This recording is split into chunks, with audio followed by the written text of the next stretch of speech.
नमस्कार दोस्तों, आप सभी का स्वागत है हमारे YouTube channel soft study class में। तो हम पढ़ रहे हैं अर्थशास्त्र को। जो हमारा अर्थशास्त्र है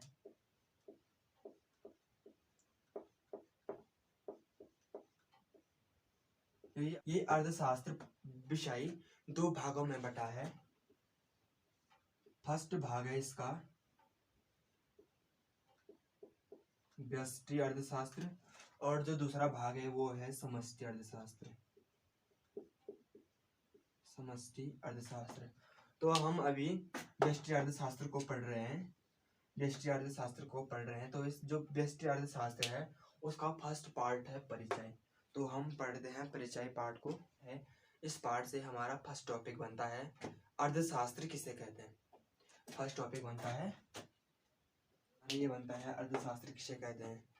अरे आधुनिक काल के अर्थशास्त्र के जनक है वो है एडम स्मिथ। तो एडम स्मिथ ने अपनी पुस्तक वेल्थ ऑफ नेशन में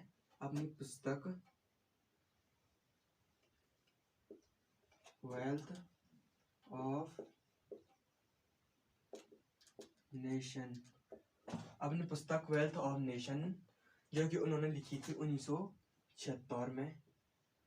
एडम स्मिथ ने कहा था कि अर्थशास्त्र धन का विषय है। अर्थशास्त्र किसे कहते हैं? तो सिंपली अर्थशास्त्र के अंतर्गत हम आर्थिक क्रियाओं का अध्ययन करते हैं। आर्थिक क्रियाएं जैसे हो गई धन से संबंधित, जितने भी धन से संबंधित क्रियाएं हैं उसे कहते हैं हम अर्थशास्त्र। ठीक है। तो दूसरा टॉपिक बनता है इस पार्ट से सेवाधारी किसे कहते हैं। सेवाधारी वो व्यक्ति होता है जो दूसरों के लिए कार्य करता है और उसके बदले उसे रुपया या पारिश्रमिक दिया जाता है, उसे कहते हैं सेवाधारी। जैसे कोई मजदूर है और कोई व्यक्ति ने मजदूर को बोल दिया कि आप मेरे इस सामान को मेरे घर तक पहुंचाओ, मैं आपको इस काम के बदले 5 रुपया 10 रुपया या 100 रुपया या 500 रुपया दूंगा।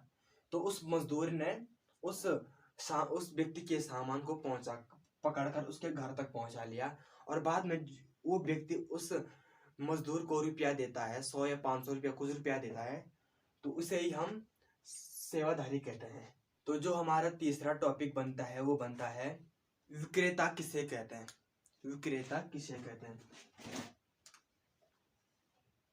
जो हमारा नेक्स्ट टॉपिक बनता है वो बनता है विक्रेता किसे कहते हैं। तो आप डायरेक्टली ये समझ लो, विक्रेता वे व्यक्ति होते हैं जो स्वयं के लाभ के लिए वस्तु को बेचते हैं, उन्हें कहते हैं विक्रेता। जैसे आप सपोज दैट उदाहरण ले लो दुकानदार है, वो अपने लाभ के लिए वस्तु को बेच रहा है, उसे ही हम कह सकते हैं विक्रेता। जो स्वयं के लाभ के लिए वस्तु को बेचता होगा उसे कहते हैं हम विक्रेता। टॉपिक हमारा बनता है सेवा प्रदाता किसे कहते हैं। सेवा प्रदाता किसे कहते हैं। डायरेक्ट आप ये समझ लो, सेवा प्रदाता वो व्यक्ति होते हैं जो भुगतान लेकर दूसरों को सेवा प्रदान करते हैं, उसे हम सेवा प्रदाता कहते हैं। जैसे उदाहरण के लिए हो सकते हैं डॉक्टर हो गए, वकील हो गए, अध्यापक हो गए, बहुत सारे हैं सेवा प्रदाता हैं। जैसे मैं आपको उदाहरण देता हूँ अध्यापक का। तो अध्यापक स्टूडेंट को पढ़ाता है। जो अध्यापक रहते हैं वो स्टूडेंट को पढ़ाते हैं और उन स्टूडेंट के पढ़ाने के बदले उन्हें सैलरी दी जाती है, उन्हें ही सेवा प्रदाता कहते हैं। हमारा नेक्स्ट टॉपिक बनता है उपयोगिता किसे कहते हैं। आप डायरेक्ट ये समझ लो, उपयोगिता वस्तुओं का वह गुण होता है जो मानव की आवश्यकताओं की संतुष्ट करता है, उसे कहते हैं उपयोगिता। जैसे कोई व्यक्ति है, जा रहा है वो रास्ते में, ऊपर से बहुत गर्मी हो रही है और उस टाइम उसकी उपयोगिता बन रखी है पानी की। तो उसने दुकान से पानी खरीद लिया और पानी को पी लिया। तो उस टाइम उसकी उपयोगिता थी कि मैं पानी की थी, उसने पानी पी लिया तो उसकी उपयोगिता की संतुष्टि मिल गई, उसे ही हम उपयोगिता कहते हैं। जो नेक्स्ट हमारा टॉपिक बनता है वो बनता है उत्पादक किसे कहते हैं। ये नेक्स्ट टॉपिक बन रखा है उत्पादक किसे कहते हैं। आप ये समझ लो, उत्पादक वे वस्तुएं होते हैं जिनका उपयोग अन्य उत्पादन के लिए किया जाता है उन्हें कहते हैं उत्पादक वस्तुएं। जिनका उत्पादन अन्य वस्तुओं के लिए किया जाता है उन्हें कहते हैं उत्पादक वस्तुएं। नेक्स्ट टॉपिक बनता है वो बनता है आर्थिक क्रियाएं किसे कहते हैं। आर्थिक क्रियाएं वे क्रियाएं होते हैं जो धन कमाने के उद्देश्य के लिए किए जाते हैं उन्हें कहते हैं आर्थिक क्रियाएं। जैसे हो गया कोई मजदूर है, वह दिन भर कार्य करता है और उसका उद्देश्य है कि मैं दिन भर कार्य करके मैं रुपये कमाऊं, तो उसका वही आर्थिक क्रियाएं है। इसी का आर्थिक क्रियाएं का ऑपोजिट एक क्वेश्चन बनता है अनार्थिक क्रियाएं किसे कहते हैं। अनार्थिक क्रियाएं किसे कहते हैं। आप समझ लो आर्थिक है, आर्थिक का ऑपोजिट बन रहा है अनार्थिक, तो आप समझ सकते हैं कि मैंने बताया कि आर्थिक क्रियाएं वे क्रियाएं होते हैं जो धन कमाने के उद्देश्य के लिए किए जाते हैं उन्हें कहते हैं आर्थिक क्रियाएं। तो इसका ऑपोजिट है अनार्थिक क्रियाएं किसे कहते हैं। अनार्थिक क्रियाएं वे क्रियाएं होते हैं जो धन कमाने के उद्देश्य से नहीं किए जाते हैं उन्हें कहते हैं अनार्थिक क्रियाएं। ठीक है। नेक्स्ट टॉपिक बनता है वो बनता है व्यष्टि अर्थशास्त्र और समष्टि अर्थशास्त्र से आप क्या समझते हैं। बनता है हमारा नेक्स्ट टॉपिक बनता है व्यष्टि अर्थशास्त्र व समष्टि अर्थशास्त्र किसे कहते हैं। व्यष्टि अर्थशास्त्र और समष्टि अर्थशास्त्र।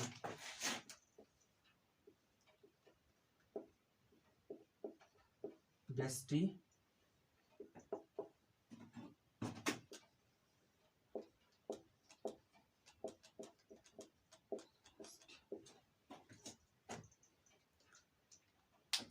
आप व्यष्टि को सबसे छोटी इकाई समझ लो और जो ये समष्टि है उसे बड़ी इकाई समझ। व्यष्टि अर्थशास्त्र के उदाहरण हो सकते हैं जैसे हो गया व्यक्तिगत आय हो गई, व्यक्तिगत उपभोग हो गया, व्यक्तिगत उत्पादन। ये है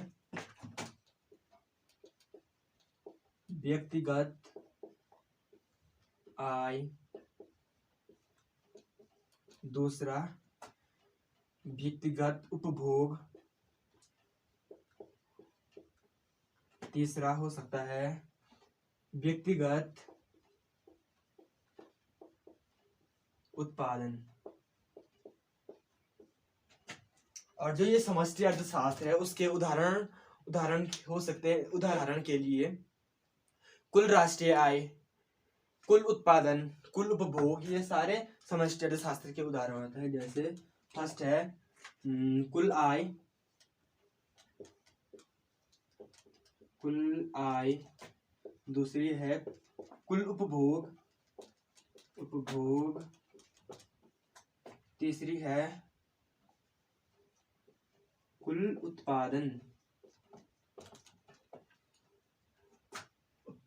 ये सारे समष्टि अर्थशास्त्र के उदाहरण हैं। कुल आय, कुल उपभोग और कुल उत्पादन। और ये व्यष्टि अर्थशास्त्र के उदाहरण व्यक्तिगत आय, व्यक्तिगत उपभोग और व्यक्तिगत उत्पादन, ये सारे व्यष्टि अर्थशास्त्र में आते हैं। व्यष्टि अर्थशास्त्र के अंतर्गत हम सबसे छोटी इकाइयों का अध्ययन करते हैं, उसे हम व्यष्टि अर्थशास्त्र कहते हैं।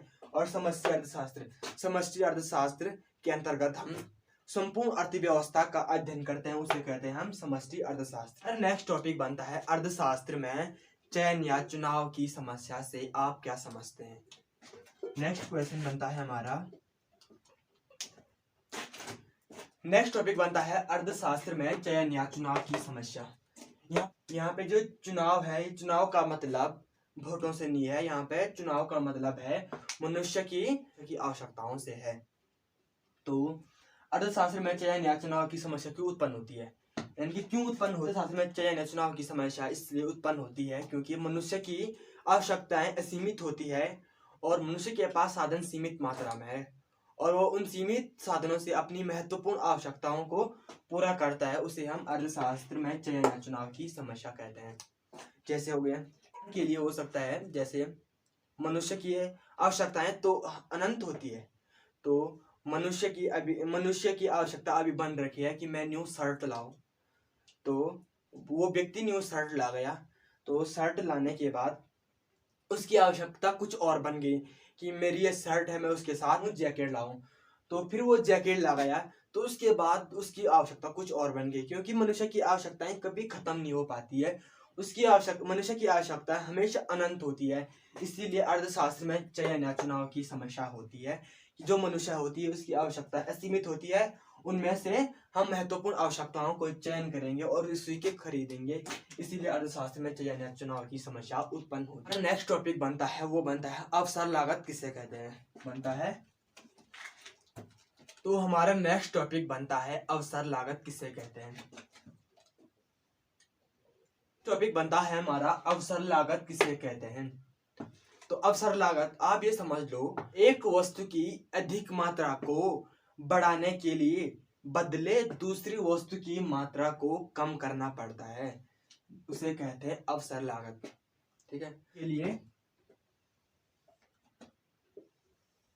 संभावना में आप कुछ भी लिख सकते हैं, 1 2 3 4 कुछ लिखो, या ABCD लिखो, या XYZ कुछ लिखो। मैं यहाँ पे लिख रहा BCD और E। तो मैंने संभावना में लिखी ABCDE। आप कुछ भी लिख सकते हो संभावना कुछ भी हो सकती है। तो मैंने बोला कि एक वस्तु की अधिक मात्रा को बढ़ाने के लिए बदले दूसरी वस्तु की मात्रा को कम करना पड़ता है। यहाँ पे मैं X वस्तु की मात्रा को कम कर रहा हूँ और Y वस्तु की मात्रा को बढ़ा रहा हूँ। तो यहाँ पे मैंने X वस्तु की मात्रा तो यहाँ पे मैंने X वस्तु की मात्रा को 0 की, और जो Y वस्तु है Y वस्तु की मात्रा मैंने यहाँ पे की डायरेक्ट 125, क्योंकि मैं बढ़ा रहा हूँ Y वस्तु की मात्रा को और कम कर रहा हूँ X वस्तु की मात्रा को। तो फिर मैंने X वस्तु की मात्रा को 50 और Y वस्तु की मात्रा को की मैंने 115, और फिर मैंने X वस्तु की मात्रा की डायरेक्ट 75 और Y वस्तु की मात्रा मैंने की 100, और फिर मैंने X वस्तु की मात्रा की 115 और मैंने Y वस्तु की मात्रा 50 की। फिर मैंने X वस्तु की मात्रा 125 की और Y वस्तु की मात्रा 0 की। एक वस्तु की अधिक मात्रा को बढ़ाने के लिए बदले दूसरी वस्तु की मात्रा को कम करना पड़ता है। यहाँ संभावना में आप कुछ भी लिख सकते हो, ABCDE तक, या XYZ कुछ भी लिख लो, या 1 2 3 कुछ भी लिख लो। तो जो X का उत्पादन है, यानी कि आप इन X और Y में जो मैंने ये संख्या लिखी है, मैंने अपने मन से लिखी है, आप अपने मन से कुछ भी संख्या लिख सकते हो। ये ध्यान में रखना कि अगर आप X वस्तु की मात्रा को घटा रहे हैं तो आपको जिसमें आप घटा रहे हैं उसे घटाते हुए क्रम से बढ़ाते हुए क्रम में ले जाना है, और अगर आप Y वस्तु की मात्रा को बढ़ा रहे हैं तो उससे बढ़ाते हुए क्रम से घटाते हुए क्रम की ओर ले जाना है, उसे ही तब हमारा ये अवधारणा तैयार होती है। अब हमारी ये अवसर लागत की अवधारणा तैयार होती है। आज के लिए इतना ही, मिलते हैं नेक्स्ट वीडियो में।